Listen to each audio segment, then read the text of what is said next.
Thank you all for coming here on a day where it was almost raining, on a day in a place which is, I hope some of you had the chance already to see outside the scenic view of this place.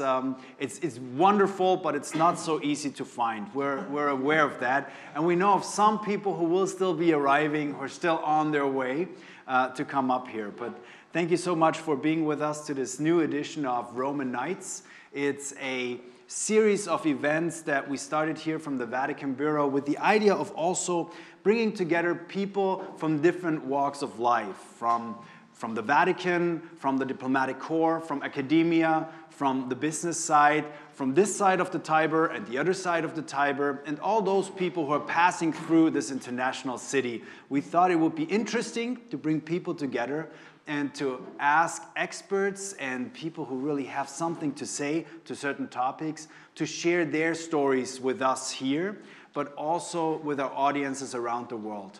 EWTN is an international Catholic media outlet. Today we'll be also recording, so I apologize for the cameras here that also have to have positioned in the midst of you here, and we will be recording this. We'll be showing this to our audiences across the world. We reach 400 million TV households, and this will be translated into 12 different languages. I would like to welcome especially our panelists today, where we're speaking on the topic of where have our vocations gone. Now, before I introduce you, just allow me a small thing. Why have we chosen this topic? And we formulated it a little bit in a provocative way also. It's not only talking about religious vocations. It was also a little bit the idea of how do we find our own personal vocation, be that in religious life or be that as a lay person, but then also in professional lives. And how do we find maybe a vocation in the vocation? And for this, we asked our panelists, and I'm very grateful that you found time, that you made also your way up here. First of all, let me introduce to you Sister Emanuela Edwards, who is a member of the Missionaries of Divine Revelation. They're the official guides also of the Vatican Museums for art and faith tours. And Sister is heading the education department of the Vatican Museums. And we already started speaking about something that I like to call the Vatican Museums for Kids, a project that in our bureau has been sort of around as an idea for a long time. But we'll touch base later on this. So thank you, Sister, for coming. We also have with us Father Joseph Roesch. He is the Superior General of the Congregation of the Marians of the Immaculate Conception, founded in Poland many, many years ago by Saint Stanislao Papczynski, and today it consists of roughly 500 priests and brothers working in 18 different countries. And then also Luigi De Costanzo. He's the director of ELIS, I hope I pronounced this right, ELIS Innovation Hub. It's a startup hub launched to develop consulting and digital innovation projects that enhance the excellence of the ecosystem of corporate small and medium enterprises, startups, universities, and research centers. Thank you very much for coming, and let me join you now here on this panel and maybe start off with the first question, maybe to you first. We have two people here with religious vocations, and you're here coming from the business side. Maybe you can tell us a little bit about professional vocations. What do they have in common with religious vocations? Thanks. It's very nice, this question, because you give me the opportunity to say that it was quite strange for me to listen how you present me, because it sounds something very important. And I think that is really important because not for the companies, not only for the startups, not for the project innovation side, but because of all the things that you were saying about my job, is really to create an ecosystem, an environment where people can find and discover their professional vocation.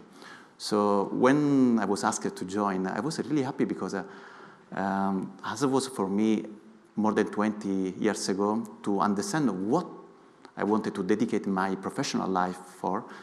Every day I'm in the middle of this opportunity to have young people that join my company to try to understand why they are going to spend almost all their life, all the hours in their days, in which direction, to do what, what is the meaning behind the fact that they are going to spend a lot of hours working on project. So try to understand why the people are doing all this job. It's part of my job, not in an explicit way, but it's the purpose behind the scenes of what I'm doing. And I would like to share with you how I discovered that. And for me, it was something very strange because I was educated as an engineer. But at the second year at the university, I started to understand that engineering was a lot about maths, a lot about physics, telecommunication engineer. So it's very, at the end, I understood that I was going to become a perfect researcher. But myself, numbers myself, and not much more. And as I think many times happens, for me was a discover, something that I was not expecting. A friend of mine that I met for the first time the years before started to say, but why you are doing this? Why you are spending 8, 9, 10 years a day just studying? Have you ever thought what is the meaning behind this study? What is it for? And I said, okay, it's for to have a job, to have a family, to have a pleasant life. I said, okay, those are important stuff. But why you are doing this? I just told you. And I said, why don't you start to think more about the meaning that is behind this, the time that you are dedicating to this stuff? Okay, I said, okay. And for you, what is it all about? And he told me it's to leave something to the people that are coming after to me. Okay, so this is interesting. And then going ahead, knowing better each other, we started to speak about also our personal life and then our spiritual life. And at a certain point, after 1 year or more, he started to say, and you know, that when I study, he said to me, for me, 1 hour of this study, when I offer to God, and I'm tired, and this fatigue that I feel in the studying, I offer for something more. Okay, what are you speaking about? So I'm not really following you. I said, no, look, for me, it's very important for my personal interior life. It's not just to speak about, to say prayer or other stuff, but it's trying to look for something more deep, to look for God inside the things I'm doing. At the time I was studying, he was studying, he was a little bit more young, more elder than me. I said, why don't you try to offer to God this time that you are spending on your books, on your maths, on your physics? And I started to do this, and after a little bit, I discovered my vocation, let us say in this way, that was become a professional, and at the same time use my profession to try to not just use this profession for myself, but for people around me, and to look for God inside my time, my ordinary time. Thank you. So also bringing your faith into a professional vocation that you discovered. Sister, maybe how was it with you? How did you find your vocation? I think what I would say is I always loved the Lord. I always searched for God in what I did. But I wasn't brave enough, I suppose, when I was young to make that radical choice. It was, and so as I matured, I studied economics, I entered the world of business, and I kind of started to think, well, you know, the Lord has blessed me with all this success. I was a banker, then I was a consultant, and I did many big projects. And I kind of thought, well, the Lord has blessed me with all this success. He wants me to do something good in the world. And it was a very subtle way of me running away from what the Lord was really calling me to do.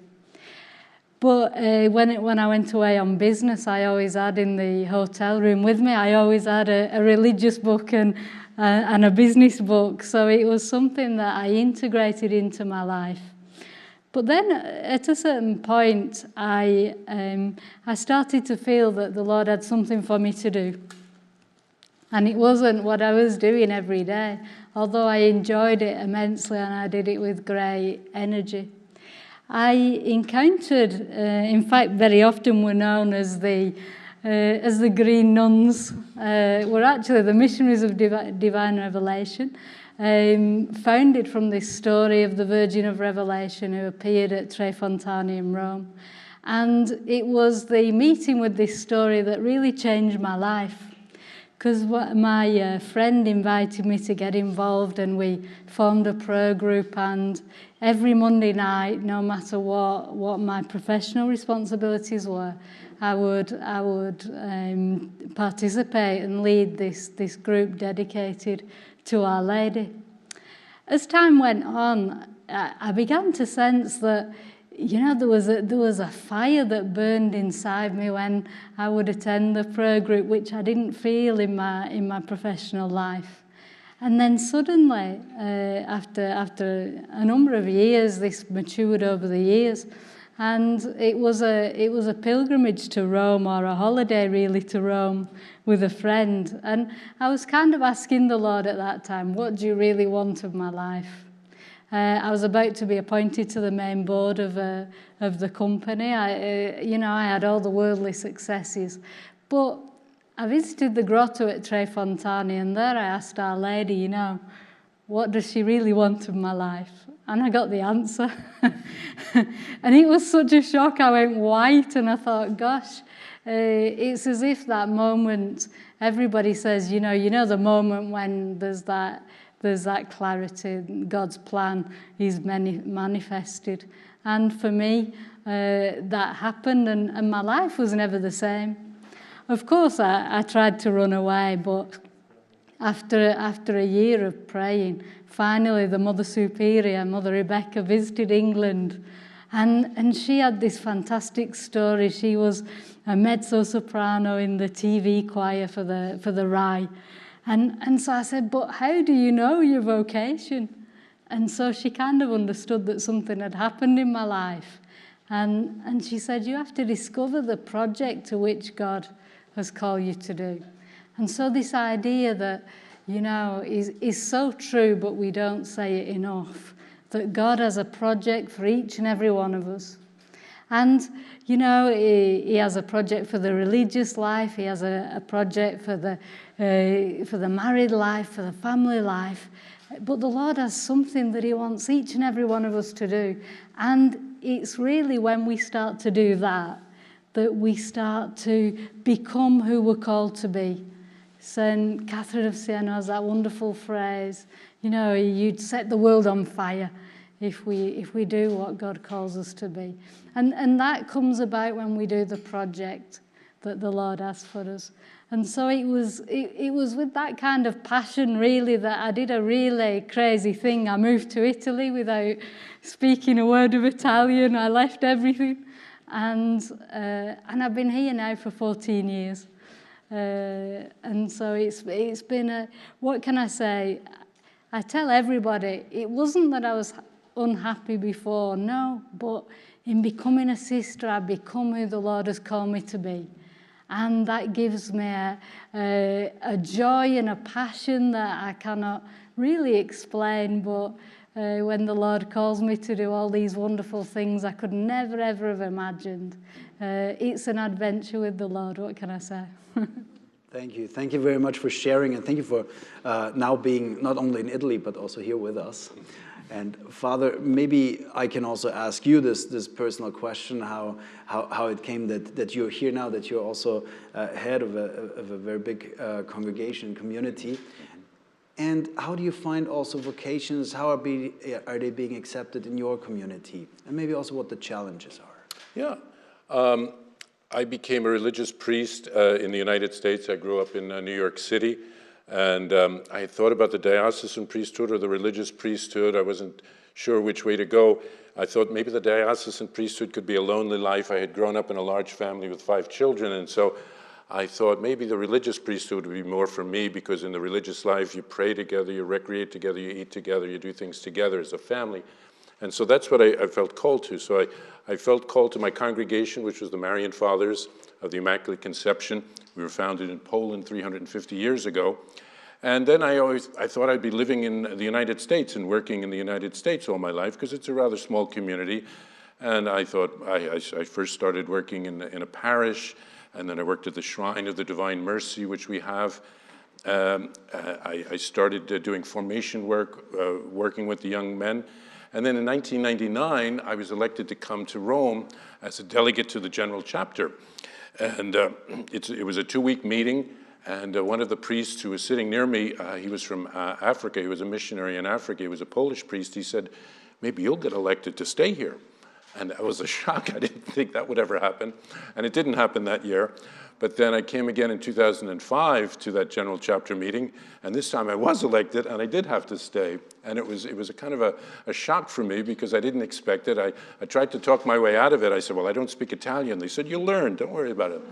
And I thought they had a work for me in the United States to do, and I tried to even turn down the job. And they were able to vote on whether they thought my reason was good enough. And the vote went against me, so I said, well, okay, well, I took a vow of obedience. The Lord wants me to come here. So I came in 2005. I began working on the General Council, and I've been here ever since. I've been here for 18 years, and now I just was elected the Superior General. So it's interesting to see how the unfolding of the Lord's will works in someone's life. If someone had voted differently, in 2005, I probably would have gone back to the United States, turned down this job in Rome, and worked in a different way. But the Lord wanted me here, and probably because he knew someday I was going to be the Superior General. So the Lord works in interesting ways.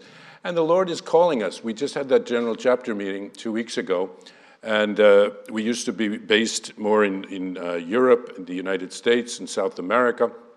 And now we're seeing the geography is changing in the congregation, and it's reflected in the faces that you see at the General Chapter meeting, where men from Africa are there. We had priests from India are there, delegates from the Philippines and from Vietnam there. And so things are shifting in the church, and it's reflected in my community. And we see where the vocations are coming from, and sometimes where they're not coming from, and they're coming from new places. And so it's exciting to see that the Lord is always calling us, and he's calling us in different ways. So we have to open our ears and hear what the Lord is saying to us. Thank you very much. And we'll speak a little bit more about religious vocations in particular a bit later. But first I wanted to ask all of you, how does one find his or her vocation? How do you go about that? What are your ideas also on that, or what do you tell people if they ask you? Maybe we can start with you again. Yeah, sure. I was thinking about what I was listening also. And I think that many times are sliding doors, or something could call in a different and more higher way, but are situations in which you can find and you don't plan them. So when someone asks me, first of all, what is your vocation? It's not easy to answer to this question. Because, as I was saying before, every one of us has got a kind of vocation, or it's a vocation, meaning by that what really fulfills your heart, what really makes you feeling that you are doing the things that you are supposed to do. And inside your heart you can feel this. Maybe that sometime when you try also to pray, you can also say that God is asking you something like that. You're never sure, but you suppose that this. So when people ask me how I did find it, I generally say that I starting from something that was not giving me rest. So meaning by that, I was asking to Father John before, how do you say in English? But the word was longing for something. So basically, in your heart, you feel that you are not really quiet. And it's something that is asking you, compelling you against something. And then you start to think, what is this kind of anxiety that you feel inside? What is asking you to go? And then you have to go out from your comfort zone. And so something that is taking you in your normal state, and then you feel that this state is not really that can satisfy you completely. And then you have to look for something else, and then you start to explore it. And then you have really a lot of situations in which you can you start to speak with people. For me, was starting to speak with someone else and trying to reflect on what I was supposed to do in this situation, and by meeting other people and speaking with others, you start to find something that really can put you in a different situation. For me, was starting to understand from at the beginning, I started to say, but what God is asking to me, what He wants for me. He wants me to become, to give all my life, and for sure, because otherwise it's not a vocation, to give all my life, but for what? I set a point and understood that He was asking me to give all my life for a family, and through my family, for other families. And then to understand that my vocation was to do this while I was working with something very challenging. And in this challenge, not only, I was saying before, to do this for doing business. Of course, you have to do business, so you have to make money, but you have to use this money for something that really can have an impact. You said finding a vocation means leaving your comfort zone also. Yeah. How do people react to that, especially also in a business context, if you tell them that? What is really surprising me that when people are starting for their professional career, they are still looking to understand who are they. When people, and this morning I was with the CEO of a very important company in Italy, I asked him, how do you find your vocation, your professional vocation? And people start to understand, to answer your question, that really they have to leave something behind. They received something, and at a certain point they discover that they have to leave something to others. All of them, all the people in a very high position, start to understand that the success is not something that really can feel this longing for something inside you, and then to find something. So everyone says, it's true. I have to exit from my comfort zone. Then people don't understand really where they have to do. So we generally, with my company, we give them the opportunity to taking care of other people. So I was saying before that in our project, in our initiative, we always involve young people, young students, so we match one with the other. So giving them the opportunity to start a mentoring program, for instance, and they really, the eldest people, really enjoy this because the contact with the young people and understanding how to speed up the process in this case, in the professional vocation, discover them, it's something that really works. Putting together people, letting them to work together on something, and discover how to create an osmosis between them. Something really interesting. Very good. So also mentoring helps in finding where you belong or what your vocation is. Father, what about you? How does one find his or her vocation? Well, I think God, if we're open, finds a way of letting us know what he wants us to do. And then he keeps on prodding us and nagging us, and he won't let go, because God doesn't change his mind. He knows what he wants us to do, and it's our job to surrender to that and open our heart to it. There's a poem in English, the Hound of Heaven, where the Lord just keeps tugging at your sleeve like that dog, like, I want you to go in this direction. This is where I want you to go. And we have to allow the Lord to lead us. I spent 1 year in the United States at Steubenville University. It's a famous Catholic university, and there was a former president, Father Michael Scanlon. And there were a lot of young people at that university felt the call of the Lord, wanted to join a religious community, but they were just trying to find the right one. They were trying to figure out how to answer that call. And he used to say to them, there's no perfect religious communities in the world, and even if there were, once you join, it wouldn't be perfect anymore. So, and the other thing was to take the plunge, to take the leap. The Lord is trying to push us and inspire us to go forward. He told the story of a little child standing on a diving board, but afraid to dive into the pool. At some point, if you feel like the Lord is calling you, you just have to take the risk and jump in. I had an interesting experience where I felt called. I was afraid to take that step. My parents were involved in the charismatic renewal, and they had given me a cassette tape of a large charismatic conference that had taken place at Notre Dame University in the United States. And there was a prophecy on that tape, and as I listened to it, it said, why do you continue to ignore my call? If you continue to ignore my call, I will get others to do my work for me. And when I heard that, I felt like the Lord was speaking directly to me. I said, whoa, the Lord is trying to get my attention here.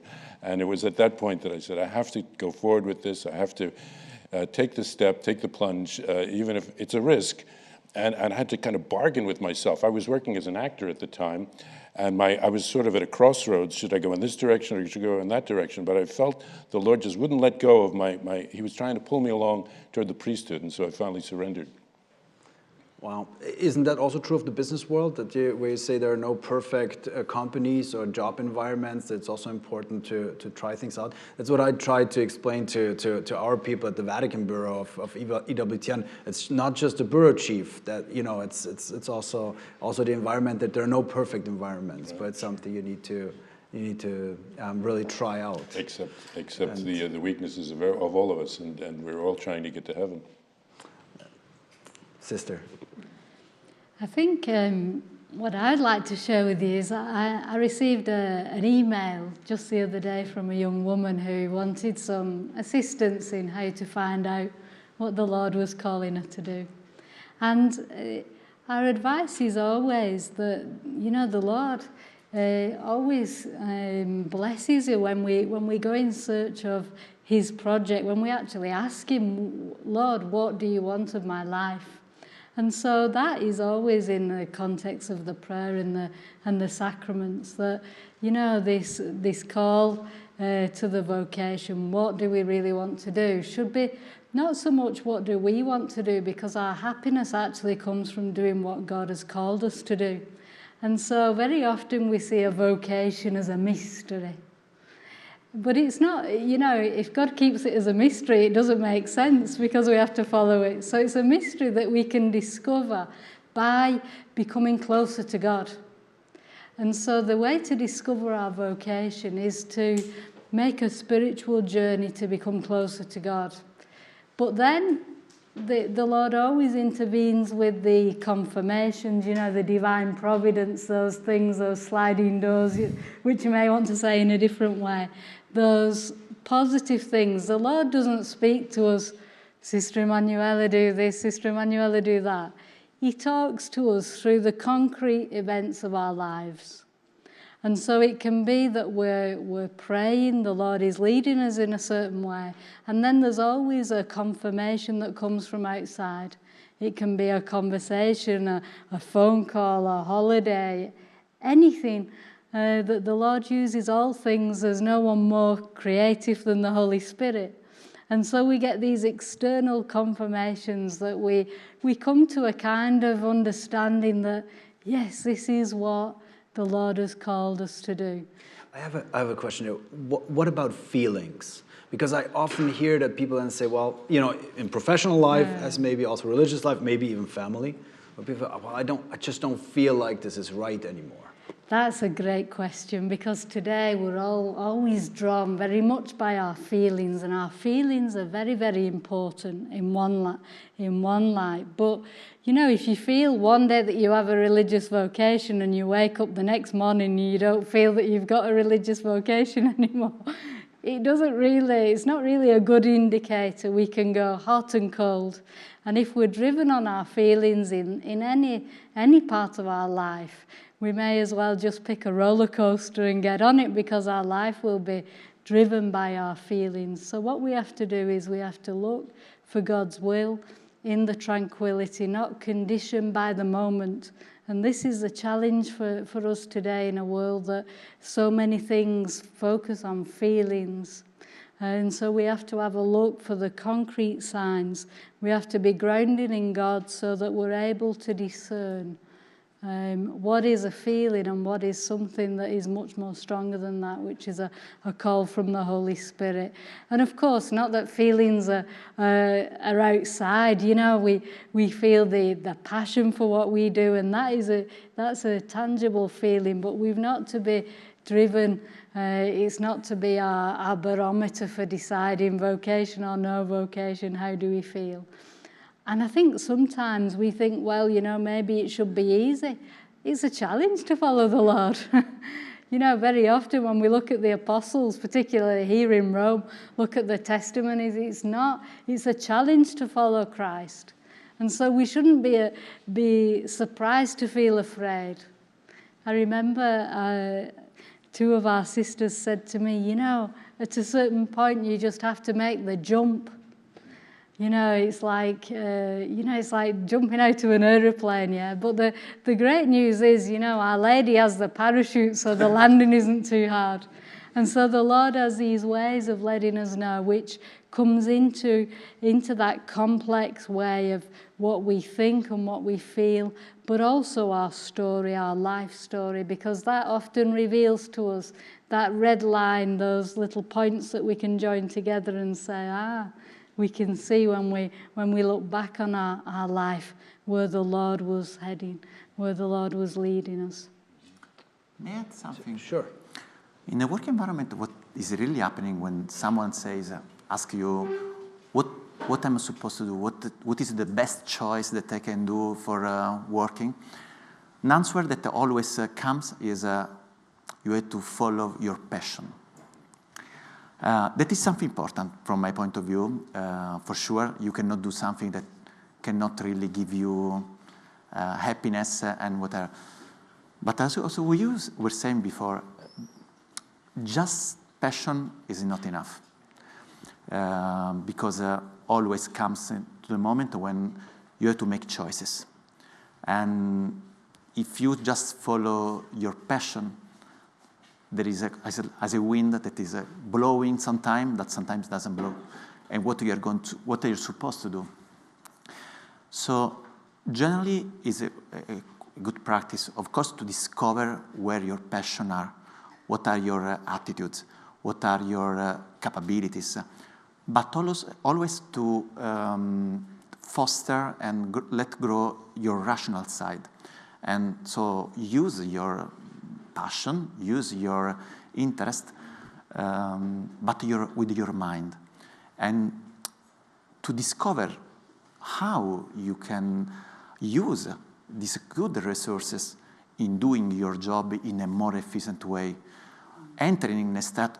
Sometimes people speak about a status of flow, entering the flow of what you are doing. Of course, it's something beautiful, but when you have a delivery of a project or something, you have to close what you are doing, and you cannot just follow your feelings.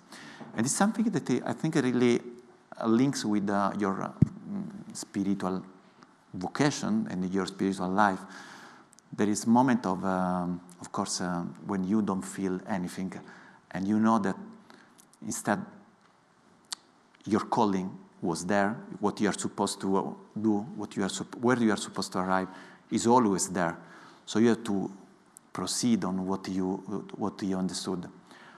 And when it's time to motivate the other people, so to let the other people to understand this, of course, I think that the solution, or at least you can try to find this way, is really to empower people in their area of responsibility. So let people to entrust them a field where they can play with their attitudes, with their skills, with their passion, and all the faculties that they have to create their own path. Yeah, I think that's important. I think when young people ask me, you know, what should I do, because there's those moments in life when young people have to make a choice. Yeah. Because you know, our futures are molded by the choices that we make. And so very often, sometimes young people can be motivated, oh, well, if I do this course of study, I can get a great job. But really in my heart, you know, I want to be an artist, for example. I always say to them, I say, you have to do what you feel more in the heart in these choices, in terms of the choice for life, because it does reside in the heart, but it's in that place in the heart where God speaks to us. You know, in the Catechism, you know, the Catechism talks about a place to which I descend. And in the prayer, this is the place where the Lord talks to us of the vocation. It's the place where he calls us. He talks to us of what we are called to be. Because it's from there that we can come to understand the purpose for our existence that comes from him. And so we may feel it in the passion and the attitudes and the talents that we have. Almost certainly, yes, that makes sense. But it's in the silence of our hearts when we descend to that place where only God resides with us that we can really know. And the discernment is, in a way, helping a young person to arrive in that very, very special place. I will have another question in a second, especially for young people also. But before we come to that, I just wanted to invite also the audience to maybe think of the one or the other question if you have them, because very soon we'll have a microphone also going around to make this a bit of a bigger conversation, not just here with the panelists, but also if you have questions or comment, please do think of the one or the other thing to say. For the next question, maybe, Father, you said also that kind of the vocations are moving for your community towards Vietnam, the Asia Pacific, Africa probably, and away from let's say the traditional Catholic countries. But if we broaden that a little bit, not just to religious vocations, but also professional vocations, has it become more difficult for young people, especially in the West, to understand what they're being called to do? If we consider, 100 years ago, maybe it was more set in stone, or 200 years ago, where if your family was on a farm, that you will be becoming a farmer. Nowadays, it's not so set anymore, right? You might not follow your father or your mother in their jobs, in their professions, in their vocations also. Oh, I think so. My grandfather, for instance, went to work for the telephone company in New York. And once he got that job, he was with them for the rest of his life until he retired. And there was just a stability. He always lived in New York. He always worked for that company, and that was that. That's a rarity nowadays, I think. People are moving. There's a lack of a kind of a loyalty in the business. People join one company, they move to another, they move to another part of the country, they move here and there. And so everything is so fluid and changing that we just don't have that same stability that I think that there was in the past. And so it's hard for people to, I think, understand what am I called to do. And I think it's hard for people to understand, is God calling me to this? Because a lot of times people just decide on a major in college, and then that will lead to the job, and then that will lead to my future. But where does God fit into the picture? And finding ways of opening our hearts to where God might be leading me. Because God has a plan for each of us. He's calling each of us. And I think it's hard for young people nowadays to find their path and then find a path that's going to, lead them through the rest of their lives, because our lives are so changing and fluid nowadays. Because fluidity, Sure. it's always together with the commitment. I mean by that what I find is that sometimes people are afraid of taking a commitment. And so many times you want to keep open as many options as you can, because you are not sure about what is the path that you want to follow, or the path that you have to open with your steps. And this is something that really create a lot of difficulties, because it's okay, but if I do this, then I cannot do that. So what am I going to do? And I was speaking with a friend of mine about our summer experience. We do, since I get married, my wife, I was used to go to the seaside for the holidays, but then my wife instead said, no, we have to go to the mountain. Okay, let's go to the mountain. And discover how beautiful are the mountains. And it gives you also a lot of opportunities in talks, because when you say, I have to reach this peak, that peak, very, very long way, you have to make a choice. What are you going to do that day? You cannot just lie along the sea, taking the sun. No, you have to walk. You have to you have to plan how to reach that point, and you have to commit yourself and commit the other people to. You're young. You have seven children. I'm just 2-3. But when they are young, you have to really understand how to create a commitment in a team to arrive to that goal. Chocolate. Chocolate can help. I've got a lot of other tricks that I can share with you. What I discovered that together with chocolate is very important is the example of other people. And talks stay to zero, we say in Italy. I don't know how to say in America. But if you start to speak to your children, it doesn't work. They don't listen to you. Instead, if they see other people that are doing that path with you, completely change the attitude. We discovered really the happiness to share our holidays with other families, a lot of other families, and to work together, to stay together and speak with the others and understanding what are the difficulties along the path, and outside of a metaphor, that is also my holidays, thanks to my wife. Thinking about how to you were saying before, how to let people discover their vocation. I understood that really my job, for instance, with my children, I don't have to say anything about that. It's more about example. Let them see myself praying, see myself, without standing, of course, but let them more to have the opportunity to stay in an environment with other people that share their values, but don't in a very shown way. And have other example people facing the same problem and facing the same situation, and let them speaking very easily way about the ordinary life.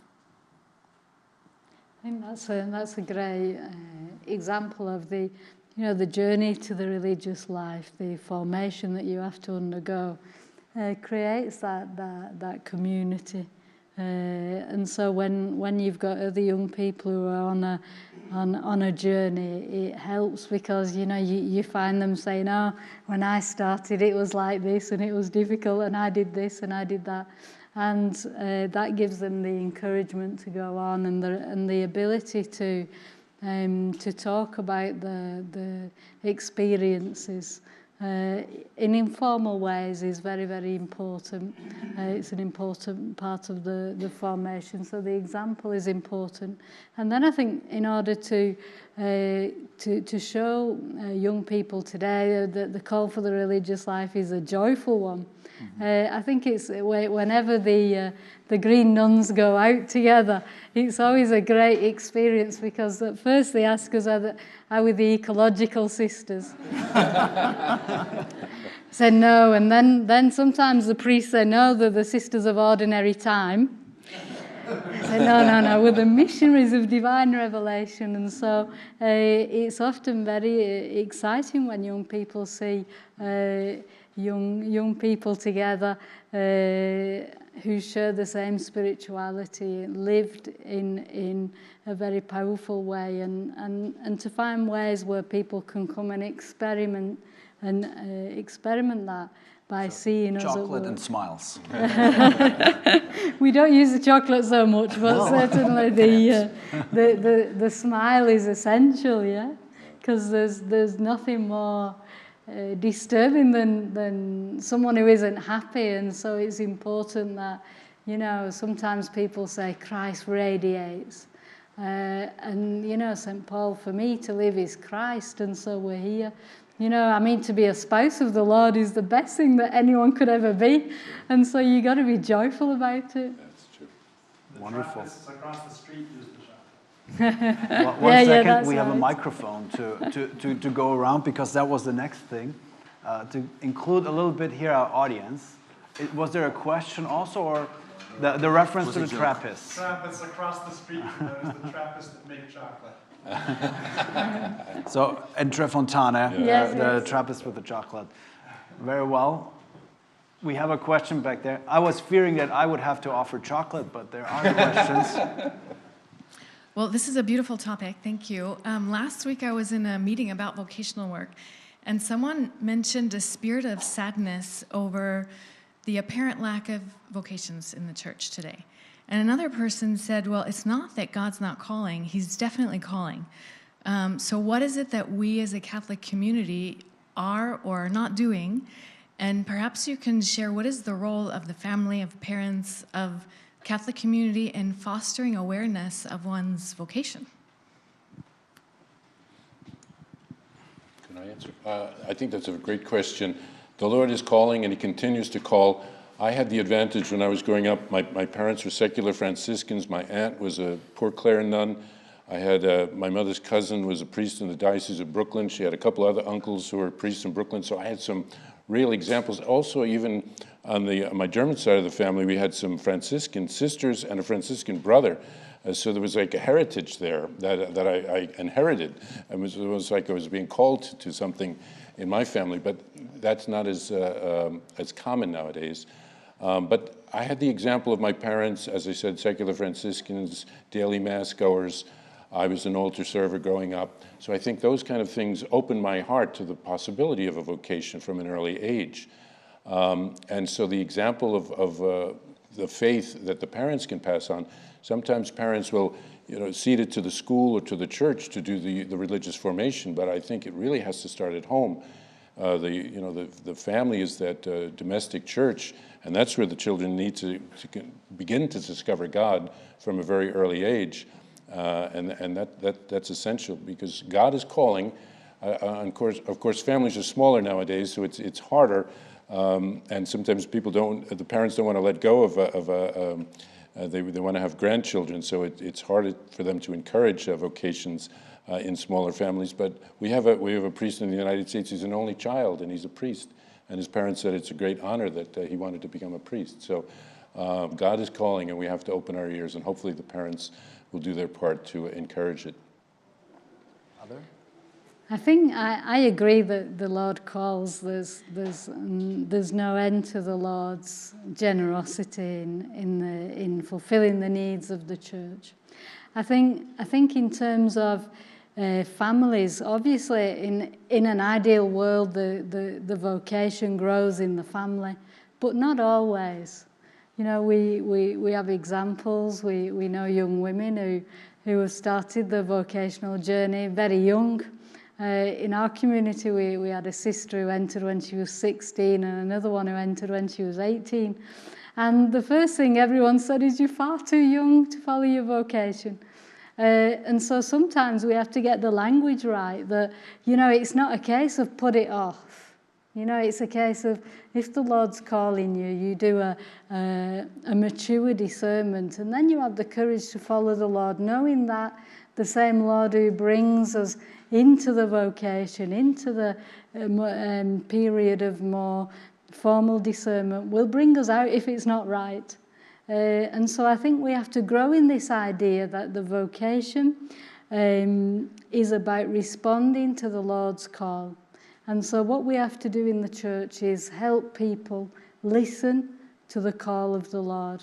And obviously in our world that is so full of distractions in every minute, it doesn't predispose us to taking ourselves aside and having quiet time with God. And so one of there's a few things which can help a lot, and one is great testimonies, to have ways in which young people can actually interact with religious without thinking they're going to become a nun or they're going to become a priest. There's got to be this informal kind of natural conversation that invites a young person to discover more. And then having the courage to, even if someone's young or even older, to journey with that person, to hear properly, to discern well the call from the Lord. And I think as well there's a thing about expectations. We expect an easy life, and that is not the life of the gospel. The life of the gospel is a radical call to follow Christ. And it wasn't easy, and it wasn't easy for the apostles, and so why should we expect it to be easy in our time?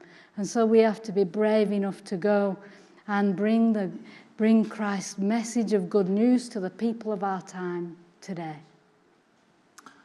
And then start from what you're saying. I think that what is missing right now is people that are speaking on behalf of God. Let us say it this way. And people not really listening. To take the question, and what is the role of the family? I think that the first role is mainly to help, I think for myself, or for my children, my boys, or they're quite grown up right now, but it's really to help them to create very solid human virtues. What is really up to us, I think, is to let them the opportunity to grow as people, as safe as possible, safe in meaning help people that have all the ability to face the normal life with a very strength. For instance, always my wife, because it's the wise part of the family, of course. As an engineer, my idea was, okay, as soon as they are going to burn, I'm going to give them a telephone so they can enjoy the technology. She said, she's an architect. And she said, no way, you are not going to give them any electronic devices until they are 12. I said, you are crazy. They're going to be outside of the world. And I say, no, you have to read, you have to study about people, about the development of their thoughts. She said to me, you have to understand that part of their mind really takes shapes thanks to their hands, the way in which they shape the world, they shape the things, they shape. You have to educate in a holistic way your children. At a certain point, I started to give them sometime the electronic devices, but always with in a short manner. But what I was saying before is that it's not easy to, in this society right now, to go against what is the normal situation, what is normal accepted. So, for instance, to have the courage to say no to many things, no to go to sleep very late, not to, when they cries, for instance, something that really drives me crazy is when at Mass, during in the Sunday, I see people, little kids, Italian kids, not German kids, they start to cry and to be desperate as someone has to go and make an exorcism to them. During the Mass, there is always something that can save them, putting them with YouTube and watching shows during the Mass.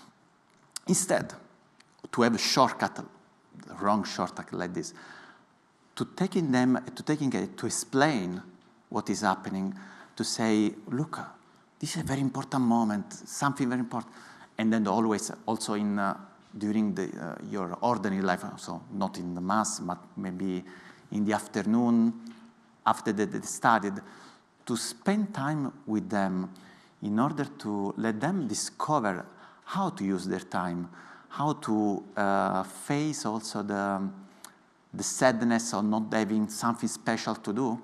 It's really something important also to discover at a certain point their limits, their strength, and also their vocation somehow. Also to have time to listen to God, because otherwise you are always so full of many different things. The agenda of my children, but the friends of my children is even full of different stuff. They run from school to sports, to music, to... It's a treacherous, There's you know? no time left. No time left for anything. But you need time to, also, as you said, for silence, also not so popular concept. You know, I'm primarily praying that I don't stand in the way of God's plans for my children, and sort of also let Him do. No, but thank you very much for sharing this. Also, I would like to take maybe 2 or 3 questions together. So please also then pick which one you want to answer. There's one. Hello, does it work? Yes. Yeah, do you hear? Okay, first of all, I would like to say hello to everyone. And I would like to gratitude the organizers of this event, and especially my friend Ksenia that invited me. She's a part of the organizer group. And I was listening to all our, let's say, lectures, and it's a very interesting topic. Thank you. I have a question, and my question is, what about the power of mind, power of thought? Because nowadays it's very popular to say and to prove that our thoughts, the things that we think, they have the possibility to materialize. And it's very interesting, your opinion on this topic. Thank you. Question, thoughts? There's another question. Hi. I just have one question to you, sister. I'm very impressed about the way you speak about God, the way about you speak about your vocation. I can still see the fire in your eyes, and it seems that you speak like you felt in love with God just yesterday. So my question is: so what's your secret to keep this to keep your vocation fresh and to keep the fire alive, the love alive? What's your secret? And maybe we still have a here is another question. Here in the front.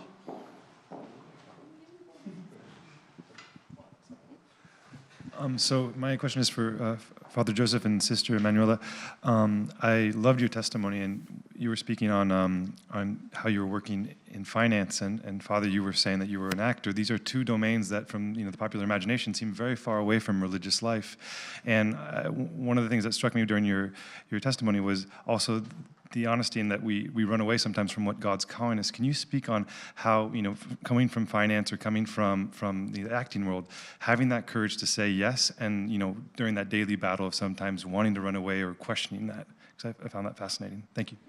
Thank you. I will give you a chance to answer. There was a last one, if you want. Let's take those 3 and then.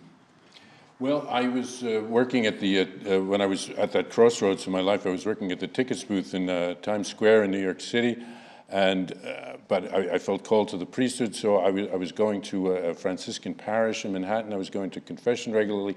The Lord, we were talking to her earlier about feelings, and the Lord can use those feelings to help us. For instance, at that time, it was not hard for me to pray. I just felt a hunger to pray, a desire to pray. Now, you won't feel that all your life, but at that point, when the Lord was trying to reel me in, He gave me that grace to really feel the comfort of prayer. And then when I visited my religious community for the first time, I just felt at home there. I felt like it was fit like a glove. I felt this is where I need to be. So the Lord uses our feelings sometimes to help us. But then once I felt, okay, the Lord is calling me. I want to make this step forward. Now I have to tell my family and my friends about it. It wasn't so easy because it was very different from where I had been in life. And so I was trying to tell my friends, and I was excited. And they, what kind of a religious fanatic have you become? What's going on here in your life? It was hard to compute for them. And I think part of that was my fault as well, because wanting to fit into the society and into the profession, you have to downplay a lot of that side of you. So while I still had that part of me, I didn't make that so evident in my life. So now that I was trying to make it more evident, it was hard for people to accept that this is who He is and this is where He wants to go. So people said, well, you'll get over that, and then you can get back to what you're good at. But I felt that the Lord was calling me in that direction, and so it is a challenge to make that shift, to answer the call, take the plunge, and then also let the world know that the Lord is calling me, and they might not accept it. I think when you fall in love, it happens in the natural world as well. You can't hide it, you just need, it's as plain as the nose on your face, I think what I'd say, my time in finance, working in the City of London, it was a marvelous time. It was in the height of my youth, but I didn't kind of hide away and say, oh well, I'm Catholic, I need to keep myself apart. I went to Mass at lunchtime because there was a Mass in central London, which was very convenient. But I also then went and participated in the activities, in the festivities, shall we say, to use a polite term, of what the colleagues at work were doing. I think as time went on, Father's right, there's this kind of intensification in the prayer.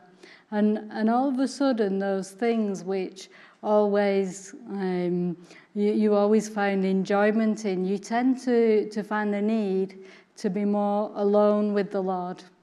And that is how the Lord starts to lay the foundation for what would be then the choice, yeah? And yes, there's a moment when it becomes absolutely apparent that's what you've decided to do, and everybody turns around and they say, you're mad. And I say, well, great, I'm mad for Christ. And I think it's one of those powerful moments, because we're all called at a certain point to stand up and be counted for the Lord.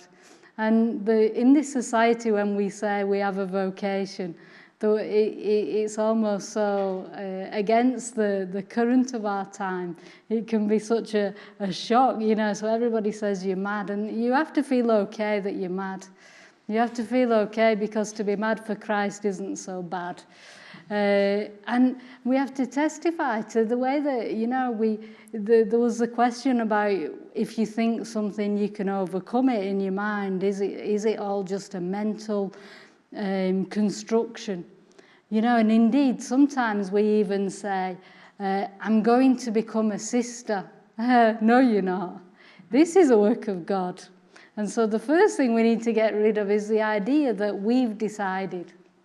Because if it comes from you, and I say this to tranquilize every young person who may listen to this, if the vocation comes from you and you try it and it's not right, it won't last. Because it's the Lord who calls. It's not me who becomes a sister. It's me who says yes to this wonderful call that the Lord has got for me. And so I think what I'd say in my years of religious life, what keeps us if you like, still in love with the Lord. It's the same in marriage, yeah? You have to make sure that you speak to your wife or your husband every day in a caring way, that you look after them, that you put yourself in their service. And all these things keeps that love alive. And for a religious sister, living in a community that prays together, that spends time with our divine spouse, is the best way. So that, it's not only me, it's the other sisters as well who have this same experience. And so living the religious life in an active, full way is the best way of keeping that love alive. But guess what? It's the same in other vocations too. So if you're married, you have to speak to your husband and wife. You have to speak. You have to spend time together. You have to, yes, take care of the children together. But there's time for mum and dad to be together too, and that's important. And so in a sense, the religious life also reflects the other vocations too. Maybe also on the question of the power of thoughts. May I add something to Absolutely. Also? And then we go. I completely agree on the similarities between the marriage vocation to the... And sometimes everything gets darks. Because not always it's easy to have a smile. For you it's easier, for me maybe, but... And in that moment, what really helps me is to go back to the memory of the first moment when they get in love with my wife, when they get in love with God. Speaking about my interior spiritual vocation, that make memories. To have the opportunity to make memories of that moment and to remember them and speak about that moment with God or with my wife or with my children. So, but taking time to make memories is something that really makes a difference. Then there is my wife that has filled all the wall of our living room with the picture of when we started to stay together. So it's very difficult to forget about that moment.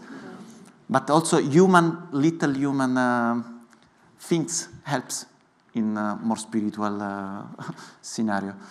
I think that's a fantastic example, because even when we go to the Gospel of St. John remembered for all his life that moment when he met the Lord. And he wrote in his Gospel, it was 4 p.m. Yeah. And so, in a sense, whether it's the call to marriage or it's the call to the religious life, we all have that. It was 4 p.m. when that moment. I'm sure Father... You remember these things, yeah, they stick with you. And that's why that hour and that day, I'm sure he could remember where the sun was in the sky that day. Yeah. Yeah. About the thoughts, I had a thought. In some ways, we do become the sum of our choices, and that is certainly true. But at the same time, I always remember that spiritual passage: "Unless the Lord builds the house, in vain do the builders labor." So we can do only so much with our choices, our thoughts. There's that thought now of manifesting your destiny. I think we really have to open ourselves to what God is calling us to, and God has to bless our efforts and bless our works, because if we're just trying to do it with our own efforts and our own thoughts and our own energy, it's just not going to be enough. It's not going to last. And if I may add something to that, for me, it was very difficult to put together my thoughts, my faith, and my act. Meaning by that, it's not too easy to find an integrity of life in all of this. Because at a certain point when I was 17 in Italy, we started to study philosophy. You say, oh, look, this is very right. Oh, but also this is... But this says that at a certain point your thoughts and your ideas are very important because you have to be coherent with them. And you cannot find, for me at least, it was not easy to say, I can trust God for what when I was a little boy, and then when I started to grow up. So for me, it was very important to grow with my thoughts and my ideas and my culture from a professional point of view, but also from a spiritual and, let us say, as in a big word, theological points of view. So for me, it was very important to have the opportunity to go more in deep in my faith and understanding there was no contradiction between my thoughts, my heart, and my believings. Because at a certain point, I was thinking that faith, and I see for many people, many young people with which I work with, they say, okay, you have faith, but you have faith. I don't have faith. Okay, but look, we can also speak about that. We can also have an intellectual point of view on that. And so to educate yourself in all the dimension is something that really, I think, makes you a person.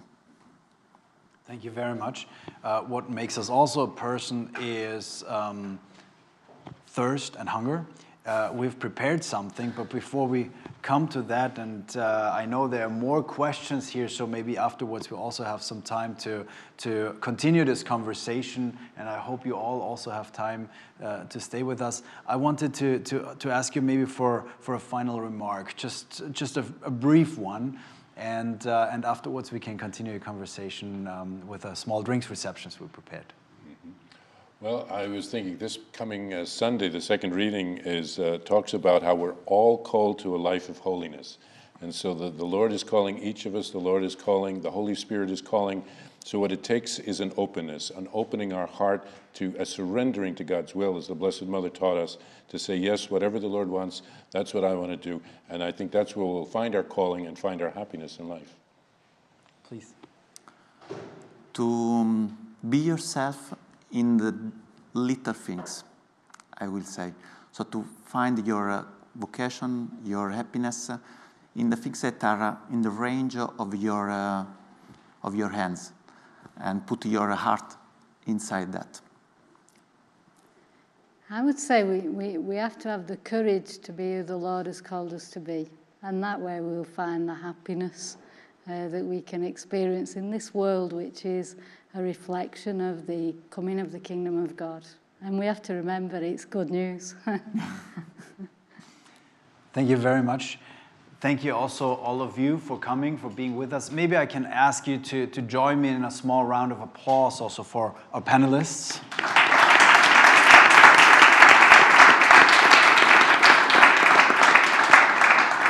Thank you very much for being with us for this episode of Roman Nights. Where have our vocations gone? It's been a pleasure and an honor for me to have you here and host you here. Thank you, and have a great evening. Thank you so much. Thank you.